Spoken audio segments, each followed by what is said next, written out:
শুভ সন্ধ্যা। আজকে ভারতবর্ষের মাটিতে আমাদের জন্ম, এই ভারতবর্ষের মাটিতে আমাদের মৃত্যু হবে।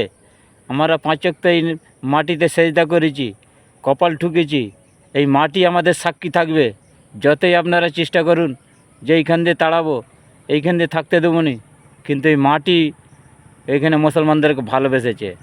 এই মাটি হচ্ছে এই ভারতবর্ষেতে অনেক অনেক মানে অলিয়াল্লা এসেছে, অনেক মাজার আছে। গোস আপনার যেমন খাজা মঈনুদ্দিন চিশতি ভারতবর্ষের বুকে যখন পা দিয়েছিল, এসে নামাজে রক্ত হয়ে গেছে। তিনি এখন এক লুটা পানির তারে গিয়েছিল, তিনাকে বলছে এ ফকিরকে পানি হবে না।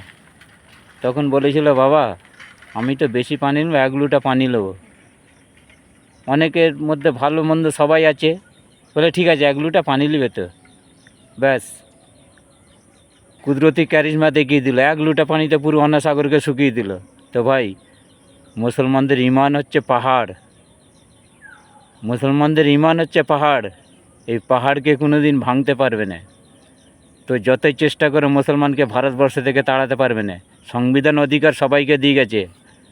এই যা কর্মকাণ্ড চলতেছে কিন্তু মোটেই ভালো নয়। আজকে দেশ স্বাধীন হবার পর থাকতে মুসলমানরা তো চলেই যাচ্ছিল, এর ভিডিও করতে হলে বিশাল বড় ভিডিও হয়ে যাবে, এর একটা কাহিনী।